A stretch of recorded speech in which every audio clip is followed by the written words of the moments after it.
Welcome to episode 111 of the Brainy Business, Understanding the Psychology of Why People Buy.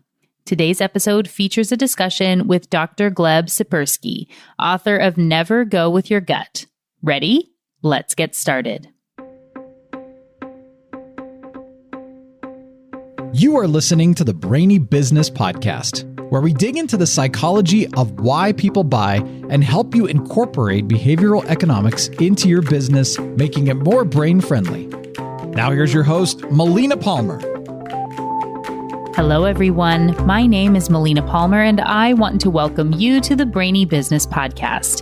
Today, I'm excited to introduce you to Dr. Gleb Tsipursky, a disaster avoidance expert and author of multiple books, including Don't Go With Your Gut, which we'll be digging into today, as well as the Truth Seekers Handbook and a brand new book called Resilience, Adapt and Plan for the New Abnormal of the COVID-19 Coronavirus Pandemic. Gleb has been consulting, coaching, and speaking for over 20 years and has done work for clients like Aflac, Honda, IBM, the World Wildlife Fund, and over 100 others. He taught at The Ohio State University and is a behavioral economist and cognitive neuroscientist studying the psychology of decision-making in business. His research has appeared in Behavior and Social Issues, the Journal of Social and Political Psychology, and more. Like Kwame Christian, Gleb was also a recommendation from previous guest Brian Ahern. Thank you for all these great recommendations, Brian. We all appreciate you. And I'm very much appreciating how many fabulously wonderful and amazing people there are in Columbus, Ohio. So thank you again for that. There are links to Gleb's website, books, and all the episodes and concepts we discussed throughout the show, including links to both Brian and Kwame's episodes, which can be found within the app you're listening to or at thebrainybusiness.com/111. If you're already a member of the Brainy Business list, you receive an email from me every Friday with links to all that week's new content, including podcast episodes and new articles, so you can also access the show notes directly from there. If you're not yet on that list and would like to be, simply sign up for any freebie and you'll be automatically added. And for those of you in the States, you can sign up easily by texting the word Brainy, BRAINY, to 33777. You'll be added to the list and get a free copy of my ebook as a thank you. In our conversation today, Gleb will tell you about why you should never go with your gut, ways to think about avoiding disasters, what a disaster really is. It's much more than pandemics and fires, as well as 5 important questions you should be asking in your business. But instead of me telling you about all that now, let me introduce him so he can share his wisdom. Dr. Gleb Tsipursky, welcome to the Brainy Business Podcast. I really appreciate you inviting me to speak to your listeners, Melina. It's a pleasure. Absolutely. And so we got introduced through Brian Ahern, who I recently interviewed on the podcast, and we'll, of course, link to that in the show notes. But you were someone he said, hey, Melina, you've got to talk to Gleb. So tell us a little bit about you and your work and your books and all that sort of stuff. Happy to. I'm known as the disaster avoidance expert, so I help folks avoid disasters. Now, when you look at disasters, you'll see that disasters come from basically bad decisions. That's the cause of disasters. You make a bad decision or you don't make a decision that you need to make. Those are really the only 2 causes of disasters, bad sorts of decisions. And again, you either omit making a good decision or that would have addressed the disaster, or you make a decision that leads you to a disaster. So what I study is how do we make these bad decisions that lead to disasters? These patterns of mental failures, called cognitive biases. So I'm a cognitive neuroscientist and behavioral economist. I've been in academia for about 15 years, studying these topics, researching them, publishing on them, on cognitive biases, particularly how to defeat them. There was the first generation of scholars in cognitive biases, Daniel Kahneman, economist Tsipursky. They looked at what are the biases themselves, how our brain is screwed up and all the points don't matter. So that's what they looked at. My generation of scholars, including myself, looked at how do you address these problems? How do you debias ourselves?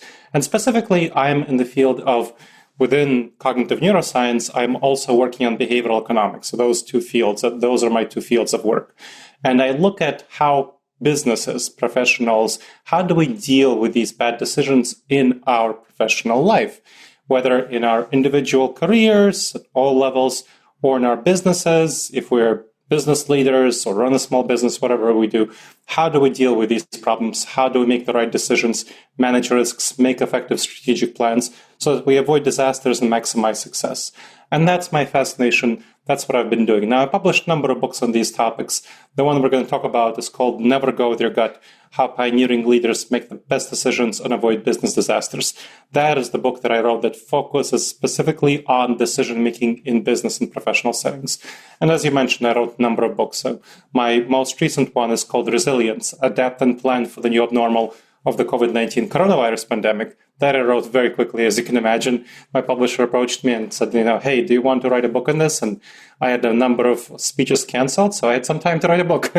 Yeah, similar situation over here as I'm writing my own book as well. So excellent. Exciting. First one for me. So congrats on the plethora of books that you have on your side.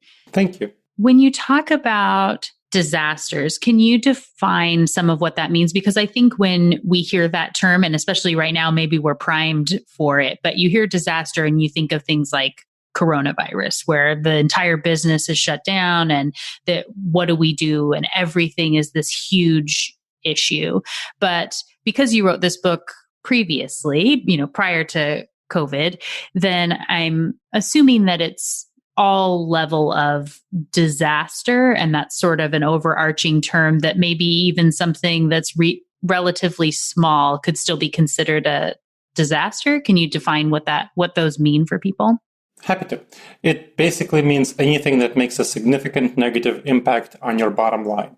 And that can be a one big time decision. So let's say in your career, you choose to go to a new company and you didn't realize that the atmosphere there is kind of toxic because nobody tells you that in the interview process. And then you're kind of screwed when you're working there and it's a really bad environment. You can't wait to leave, but then, you know that they won't give you a good referral when you leave. And that's just, I do a lot of coaching, so I've seen a number of business leaders be in that sort of situation. That's not a good situation to be in.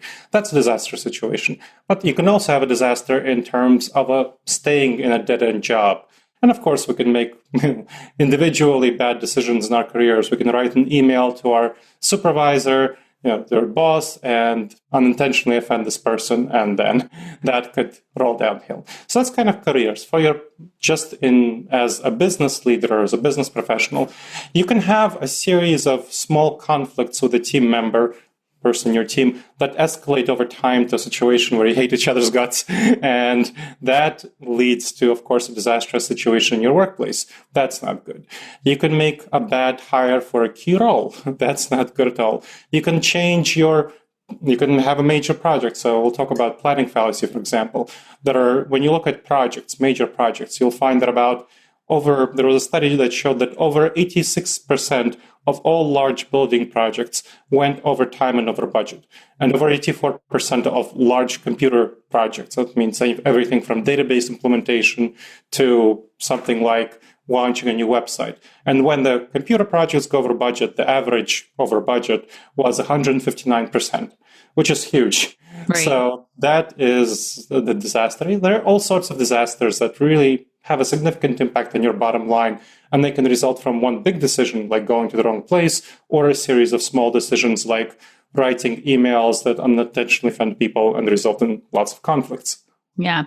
Well, so I'm guessing people are thinking now, and you don't realize, how do I know if I'm in a dead end job, and that the sort of the devil is better than the devil you don't sort of a vibe, right? Where it feels like there's that fear, or maybe it's a prefactual thinking or regret aversion or whatever that happens to be, of not sure. How do I know that staying here is the disaster versus going there is the disaster? How can someone figure that out?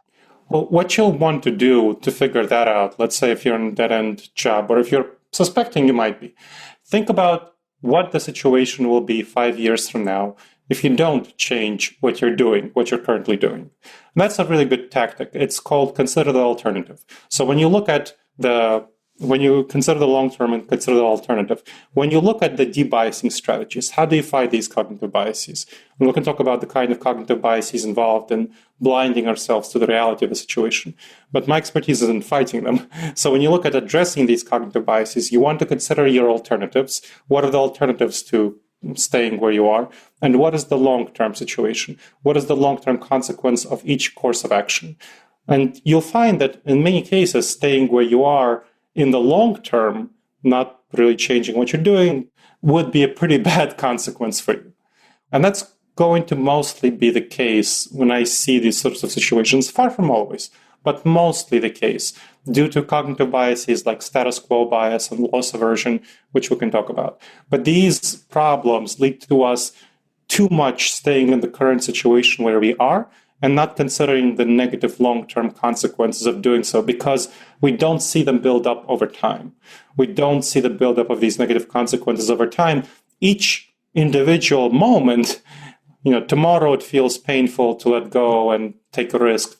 After tomorrow and a week from now, but we don't realize what the consequence of it. It's like sitting there with a tooth that's increasingly bothering us, right? Going to the dentist would be painful and, unpleasant, but it will get rid of the tooth and eventually it'll heal. But many people don't apply that same sort of thinking to their career, whereas they really should make a change. They also don't apply that if they're a business owner and they see someone who is not a good fit in the company, who is hurting the company, creating a toxic culture. That happens. And they don't realize that sometimes getting rid of people or closing down a project that they're really invested in is a good idea. Yeah. So it's sort of is it a sunk cost fallacy that's coming into play on some of those, like if you started a project that felt like it was a really good idea and you've already been working on it for a year and you've invested $1 million and then you realize it's not a good fit, but you want to keep throwing money at it. That's exactly right. And that applies to projects and people. It doesn't apply so much to your career, individual place. But if you hired someone and you've been trying to mentor this person, get them along, and they're kind of barely making it, or maybe not, and not really performing very well, or a project, if you have a building project and it's not going well, there's so many examples. Let's say the Boston Dig. I actually lived in Boston when the Boston Dig was going on, which eventually was supposed to be started off around $3 billion, came in at around $20 billion, way over time. So that's pretty terrible. And there are many other examples of these sorts of projects. Boston Dig, we just know about it because it's public and people know, whereas a lot of companies have their own equivalent version and it's private and they don't tell anyone because it's very embarrassing. Now, why does that happen? So you said sunken costs, and that is the cognitive bias, that specific mental pattern that scholars use to describe it. But let's go a little bit deeper. What is actually going on underneath? Now, when you look at the cognitive neuroscience and behavioral economics of research on this topic, you'll see that our emotions determine about 80 to 90% of our decision-making. So 80 to 90% of our decision-making, when we don't follow a structured decision-making process, which we can talk about later in the interview, that's going to address a lot of these problems, we'll just go with our emotions. We'll just go with what we feel. And think about the person who launched a project, whether it's a home construction project, because that refers to home construction project, or business projects, or when you hire someone and so on.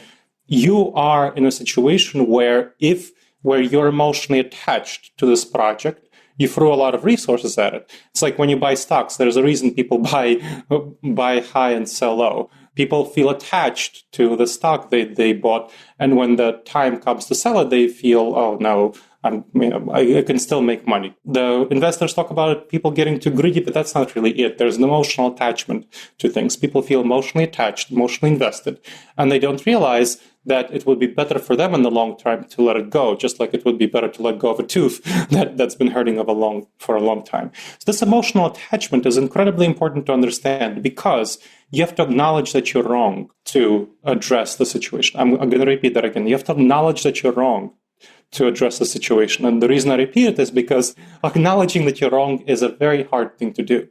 We have in our modern environment, contemporary environment, so many bad examples of public figures at all levels whether business, whether politics, whether civic levels, media figures, whatever, failing to acknowledge it, they're wrong, refusing to do so, doubling down on when somebody points out that, hey, you're wrong, and sticking to their original plans because they get rewarded for it. They get rewarded for being what's people call consistent. They don't get rewarded for looking at the evidence, seeing that the evidence changed, and changing their minds according to the evidence. Now, that's the best way to be, of course. You want to look at the reality accurately and make the best decisions based on evidence, but most leaders don't get rewarded for doing so because there's that primal urge in us to look for people who are confident, who appear confident, even when they're wrong. And that is very bad. That actually, so I don't know if you've done any research on this specifically, but it makes me think that in the world of the internet, where it's anything you do or say or think, or, this picture that's from 30 years ago, and then something comes up, or somebody said something 25 years ago, and then people are able to pull that out of, the depths and say, well, you didn't say that back then.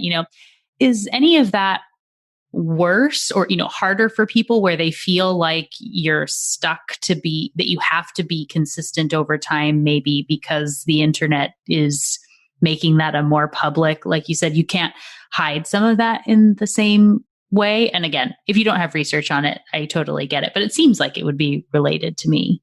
I don't have research on that particularly, but what I do have research on, and what there has been research shown, is that the way that everyone can communicate with everyone does definitely contribute to it. The breakdown of the media ecosystem, essentially, because previously media filtered out some of the BS. So when somebody would double down on a lie, and again, the business leader, political leader, civic leader of any sort, the media would call out this person on it. So every time that the leader would double down, the media would say, okay, this is what actually happened. And that made it really hard for all sorts of public figures to get away with falsehoods. Now, when the media ecosystem right now is kind of broken and lots of public figures have direct communication with their audience, right, that way filtering the media has a much lesser role, much weaker role in filtering communication and calling out the deceptions for what they are. And that results in much more leeway for public figures to deceive and to double down on false statements and false confidence. And like I said, people want someone who appears confident. And if there's no filter between their confidence and the media, where the media provides a filter saying, no, this person is just spreading, that is going to result in more leaders getting into various positions of power in business, economics, and so on, that result in pretty bad outcomes. I mean, look at some of the things that Elon Musk gets away with tweeting and how much of a following and popularity he has. That's an example of a very prominent business leader who is in exactly this sort of situation. Right. Yeah. And that because our brains, and this is maybe where the never go with your gut kind of comes in, but that we're really wired to believe that first thing that we hear. We believe it until it's been proven wrong. And if nobody's able to prove it wrong because there's so much content that's out there and you see something and think it's true, and don't go verify before you share it on Facebook, or just all compounds, and things can go viral when they're not true at all very easily. You're exactly right, Milena. And here we have a number of problems mixing together. First of all, we do believe the first thing that we hear. That is the intuitive position for us. Just when we get information, we accept that information. Now, if you want to understand where that comes from, look at our evolutionary background.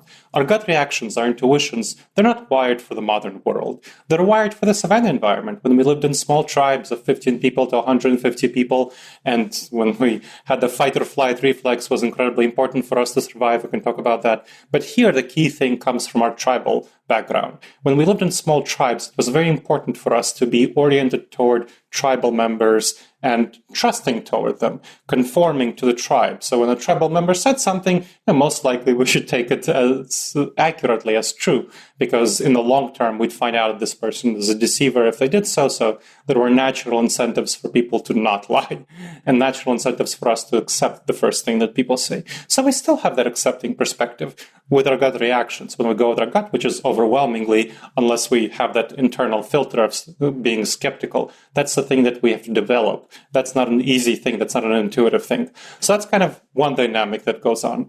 Another dynamic that goes on is called the anchoring bias. Now, the anchoring bias has to do with when the first piece of information we find out about something, then we are very much anchored to that piece of information. It weighs on us much more heavily than other information we find out about it.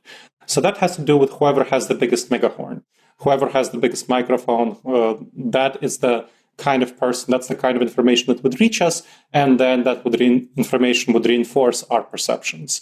And of course, also in the modern environment, we're dealing with filter bubbles, where the kind of information we read is increasingly filtered by social media to be oriented toward information that we like.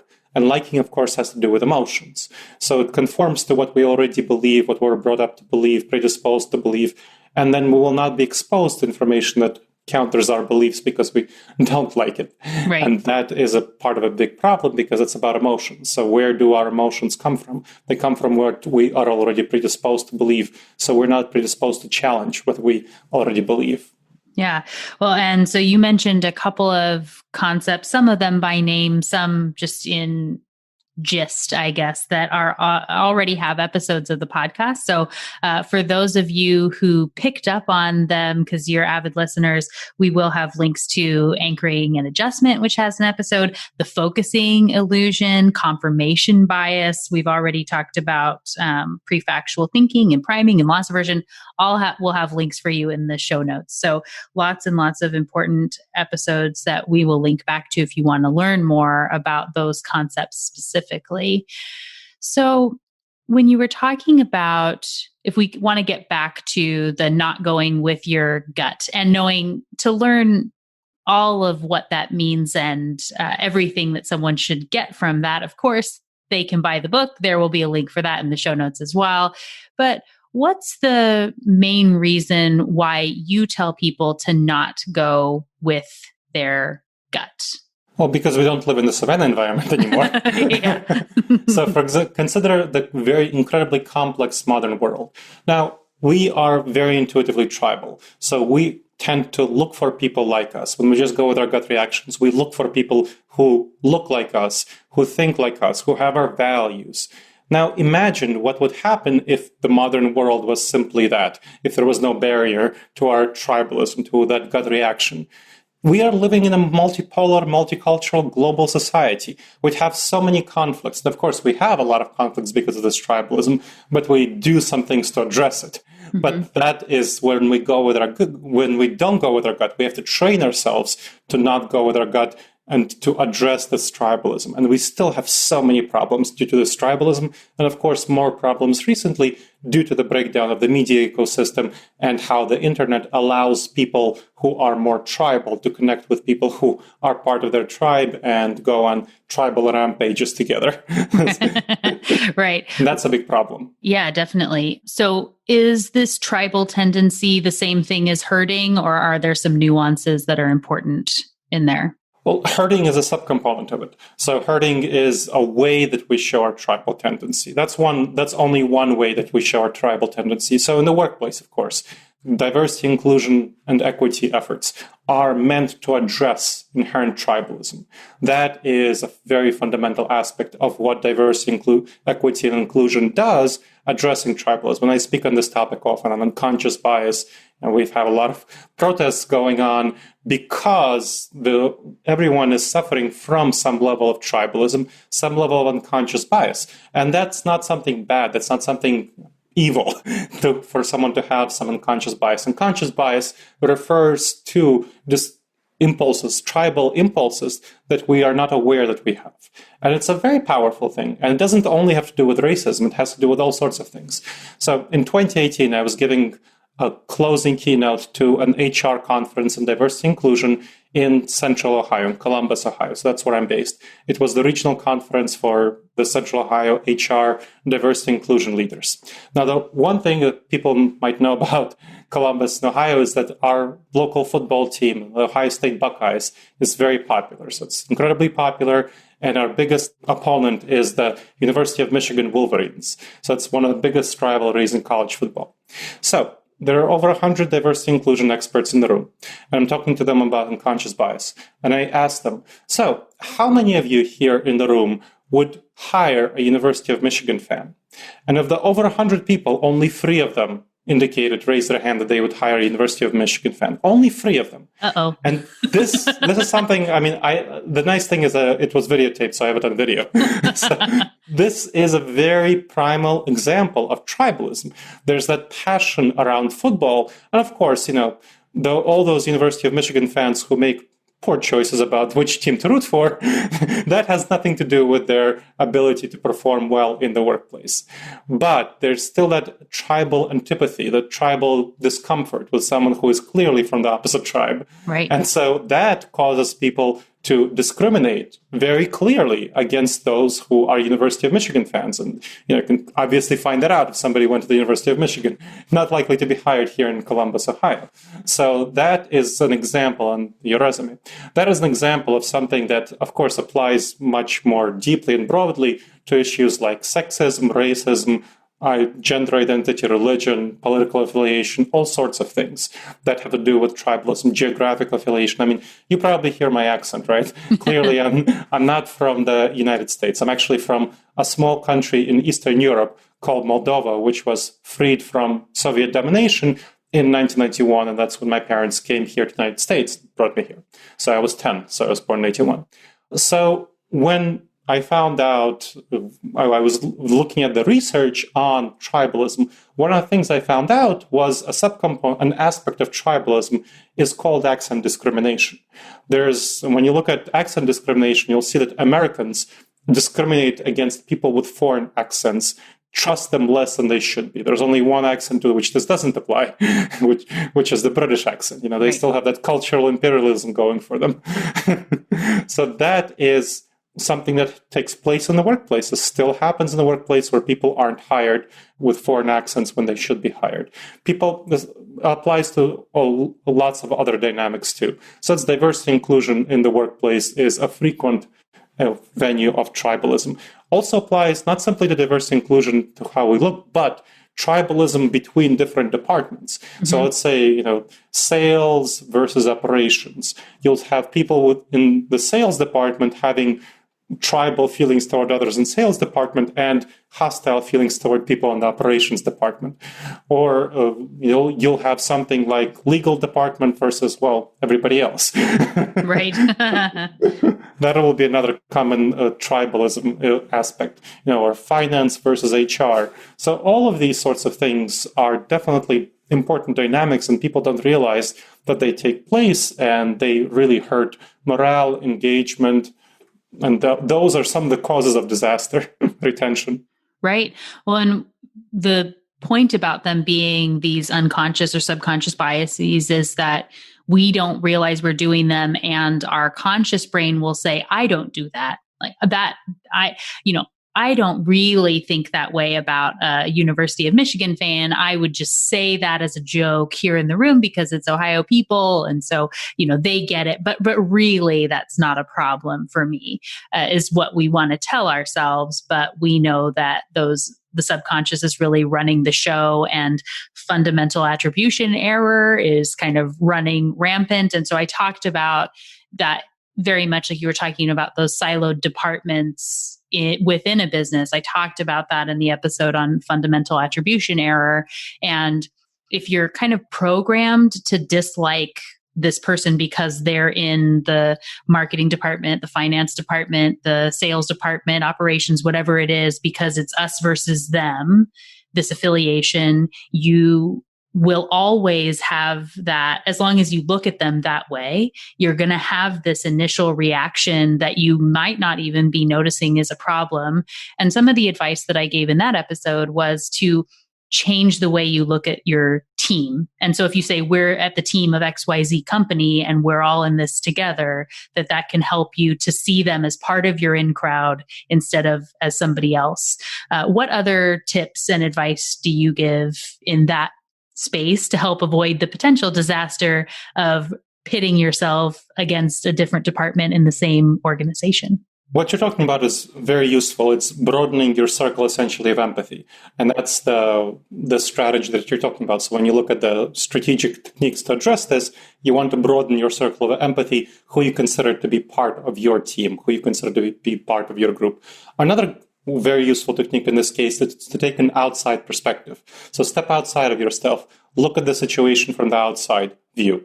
And what would happen from an outside view? How would an outsider view the situation? What are the incentives for them? What are the incentives for you? What do you get rewarded for? What do they get rewarded for? What are some of the natural conflicts that result from these incentives? And then how can you address these conflicts? You often want to address them by addressing the incentives, because the incentives often are the things that pit people in finance versus HR and operations versus sales in a way that the company doesn't realize happens. For example, sales and customer service is a notorious problem, right, where people in sales get rewarded for making the sale. Sometimes the sale is to the wrong company, to the company that you don't want to be your client. And sometimes the sale is poorly done, so that the company has too high expectations for the customer service that they receive. And then customer service, of course, fights with sales about the situation. Not great. But that's a result of bad incentives. You're giving sales bad incentives. What you need to do is change the sales compensation so it's not only for the sale, but for the continuity of the sale and the customer satisfaction, so that there's incentives for the salesperson to work closely with the customer service person to make sure that they're selling the product to the right client, the service product to the right client, and that their client is going to be well supported after the fact. So these are some of the techniques that you want to be thinking about. So this external perspective, this long-term perspective, where the long-term is often a technique you can use to solve a lot of these problems. Yeah.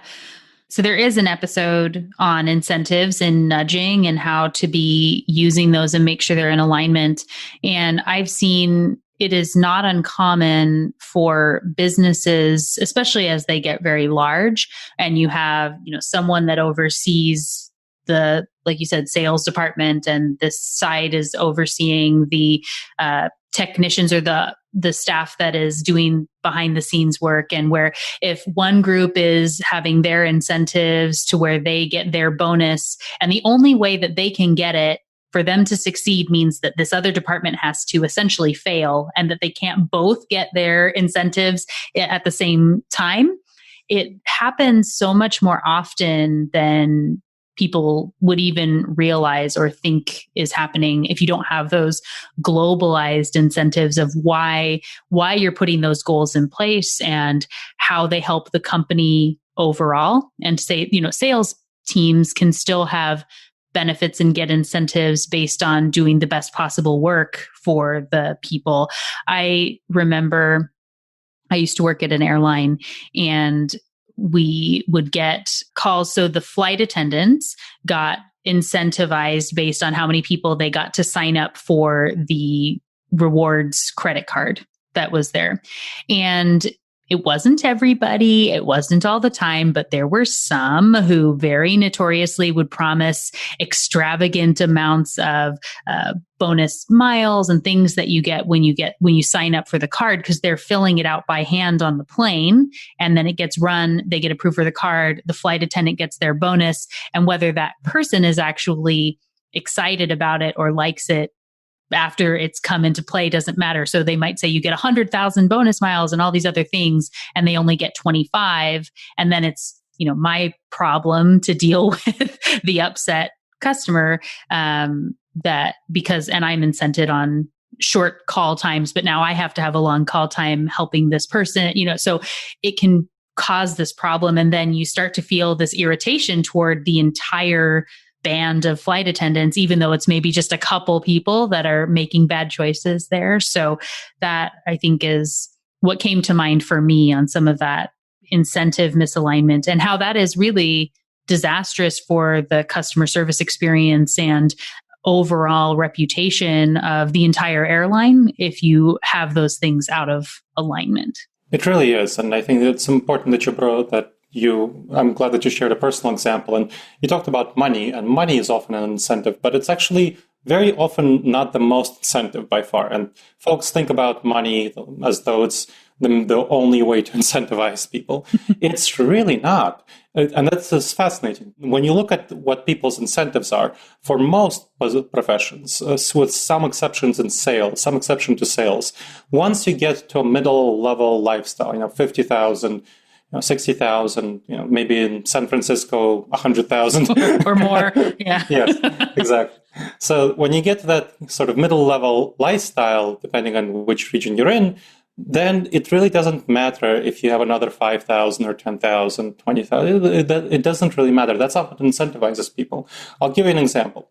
So I was doing consulting projects, and this client allowed me to name them, and I talk about them in the book, so I'm fine naming them. It's called the Edison Welding Institute. So this is an institute of hard engineers who do welding projects, who basically they come into other companies, manufacturing, mining, and solve complex technical projects for them. So it's hard engineering consulting work. And what the company wanted them to do was do more marketing, meaning marketing and sales. Marketing meaning do more conferences, white papers, blogs, sales calls, meaning go with the team and do sales calls.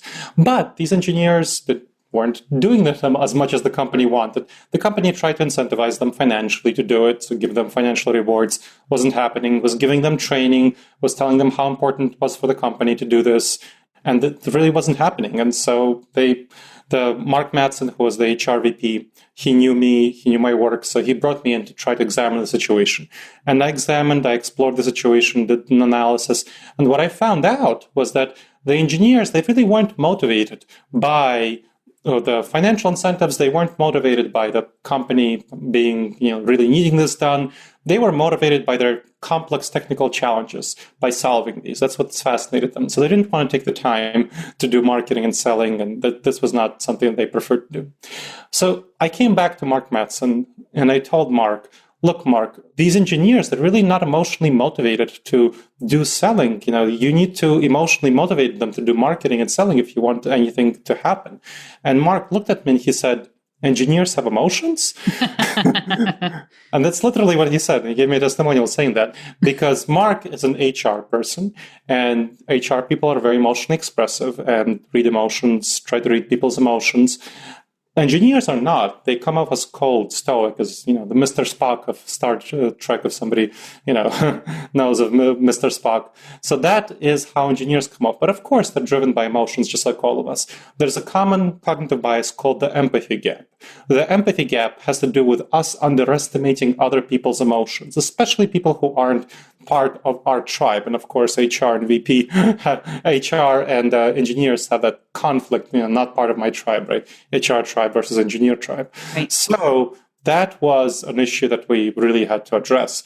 And we were looking at the incentives. Again, financial incentives weren't working. So we looked at what really motivates engineers. And one of the primal motivators for engineers was status, social status among fellow engineers. Of course, in the tribal environment, you can imagine that social status was incredibly important. That's what the more resources, the more social status here in the tribe, the more resources you acquired, and the more likely you were to pass on your genes to survive, therefore, and thrive and reproduce. So we are all the descendants of those who had high social status and who were seeking social status. So we still have that as part of our instincts, and the engineers had that. So that's something we were able to influence. We were able to change who was awarded the Employee of the Month, for example, from someone who solved technical challenge to somebody who did more marketing and selling. We were able to change who was highlighted as profiles in the newsletter for the company.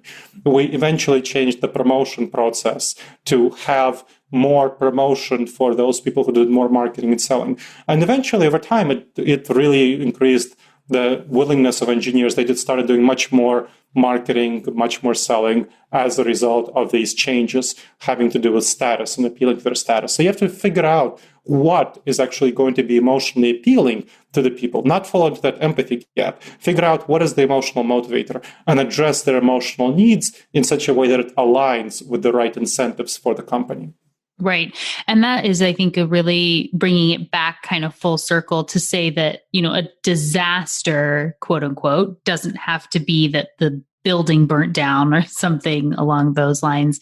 In this case, a disaster of not having the engineers getting on board with the global goals of the organization, to having more marketing and selling, to bringing in new clients and having more people that understand what they're doing, and them not being part of that team could be a disaster in the long run of what the company is trying to accomplish, right? You're absolutely right. And that's a common problem for change management, where change management often results in a disaster because the focus is on thinking of people as logical and rational instead of understanding their emotions that inhibit change processes, change management, and addressing these emotions first before addressing logic and reason. Right, absolutely. And what we think people should do is often not what they do. In the episode I did on change management, I used the example of Milton from Office Space, and where the thing you think that he should care about getting his paychecks, about where his desk is and all of that, none of that was what the problem was. He really just wanted his red stapler, and somebody took the stapler, and that's when, the building gets burnt down, is because he's so overwhelmed. But everybody else would think that's ridiculous and shouldn't be a problem, but it's what matters to him and where his emotions were tied, and the whole problem comes all together. And that became a real disaster, sort of in that example. So if we want to be kind of putting a bow on some of this, and knowing that the details, of course, come in the book, but what is it that you would advise to someone? What's sort of the most important steps if we're going to identify for ourselves, because that's where we started off the interview and discussion, is if I'm needing to avert disaster in my own life and career, kind of what's the process? How do I go about that? What's the high level recommendation? This applies also to business leaders and how you're doing in professional settings of any sorts, as well as your own career. There's a 5-question process that I advise people to use for any decision that they don't want to screw up. So this is not, this is not a step that you don't make the perfect decision. There's an 8-step process that takes about an hour to go through, which is in the book. But for any decision that you don't want to screw up, you want to avoid disasters, not get the perfect decision, but get a good enough decision, just satisfies. Mm-hmm. Ask these 5 questions. First question, what important information didn't I yet fully consider? So what evidence didn't I take into account? Due to the confirmation bias, a number of other cognitive biases that we talked about, wishful thinking and so on, belief bias, we tend to look for information that confirms our beliefs and ignore information that doesn't. So you want to look twice as hard and weigh twice as heavily information that goes against your preferred choice. Try to disconfirm it. Try to prove yourself wrong. If you're not able to do it, great. That means your choice is more likely to be not a disaster. But if you can do it, that's also great, because then you can avert a disaster. So that's one example. That's the first question. Let's say with an example, if you're trying to write an email to your client to persuade them to do something, you know that they should do, and they know that they should do, but it's going to be a hassle. Now, you can try to avoid including any information or ignore information about why they shouldn't do this thing, why it would be a hassle. But if you do look at that information and include it in the email and address the objections in advance, you'll be much more likely to see the client do what you want them to do.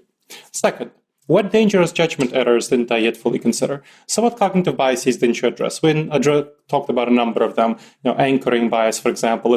If your client is anchored to a certain piece of information, you have to know that you have to do a lot to de-anchor them from that piece of information. So think about what they first heard about the issue and how you can de-anchor them if that's not a good thing. Third, what would a trusted and objective advisor suggest I do? So think about this as taking that external perspective. So step outside of yourself. You get about 50% of the benefit by just asking yourself, what would you tell a trusted friend to do in this situation? and you get the other 50% of the benefit by calling your trusted and objective advisor, or if you're a millennial, texting this person. Fourth, how have I addressed all the ways this could fail? This is an incredibly important question. We don't think about failure. The planning fallacy, a lot of other cognitive biases cause us to think that our plans will go according to plan. But they are often not likely to go according to plan. So in this email, think about, well, what could go wrong in this situation? Let's say your client is in an area that's experiencing an outbreak of COVID-19, and there's shutdowns and they're restricted, and their kids are home from school and they're sitting stuck at home. So how are they going to be feeling? They're probably in a bad mood and distracted. Read the email draft that you drafted but didn't send yet as though you're distracted and as though you're in a bad mood. And address all the problems that can be interpreted in a negative way, like pressury or guilt-inducing or shame-inducing, and draw the client's attention to the most important parts of the email. And finally, what would cause me to change my mind?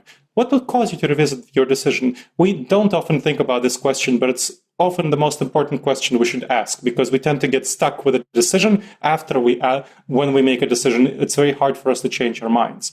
So it would really help if you decide in advance what would cause you to revisit your decision. For example, with the email to the client, you can say something like, hey, if my client doesn't respond within a week, I will give my client a call.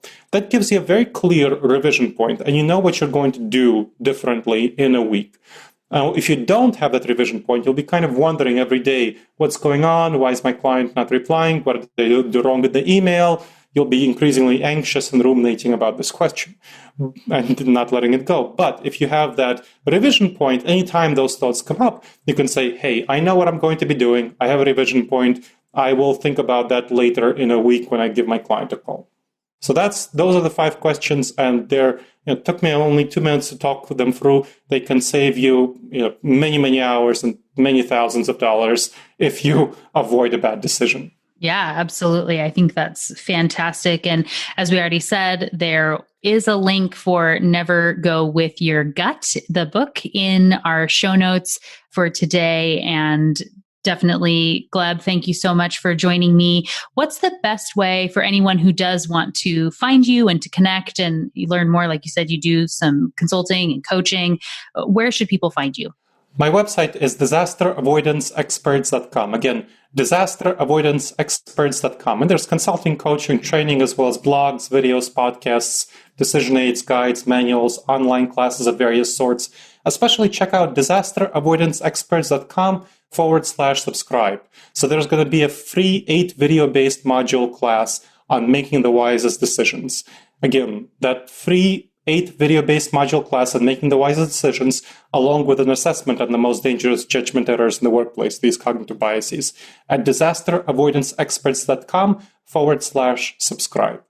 Perfect. And we'll definitely have a link for that in the show notes as well, to make it super easy for everyone to go and find that and to find you and to get the book and all these wonderful things, so we can be avoiding disasters in our lives and businesses and really anywhere. Indeed. Thank you so much, Melinda. Yeah. Thanks for joining me. Such important insights about applying behavioral economics and avoiding those disasters, which, as you now know, aren't just things like a pandemic, but include staying in a job too long or leaving before you should. As a reminder, Gleb's 5 questions to avoid decision disasters, which of course he goes into more detail in his book, Never Go With Your Gut, are: 1. What important information didn't I yet fully consider? 2. What relevant, dangerous judgment errors didn't I yet address? 3. What would a trusted and objective advisor suggest I do? 4. How have I addressed the ways it could fail? 5. What new information could cause me to revisit the decision? As a reminder, the show notes have links so you can connect with Gleb and check out his books and the work he does at Disaster Avoidance Experts. You'll also find links to episodes on all the concepts we touched on, not all of which were called out by name during our conversation, including those on priming, prefactual thinking, loss aversion, focusing illusion, confirmation bias, herding, fundamental attribution, error, optimism bias, and more. The links for all that great content are waiting for you in the show notes within the app you're listening to and at thebrainybusiness.com/111. And do please connect with me, Melina Palmer, on LinkedIn, as well as across the socials as The Brainy Biz, B-I-Z, so we can talk about this episode, what you loved about the conversation with Gleb, and you can connect with him as well. Would love to be able to talk and share with each of you. Thank you again to Dr. Gleb Tsipursky for joining me today and discussing his tips for avoiding disasters and his book, Never Go With Your Gut. I hope you enjoyed the conversation and learned some valuable tips to apply into your business and life. Next week, on episode 112, we're going to be digging into the IKEA effect. It's going to be a lot of fun. You won't want to miss it.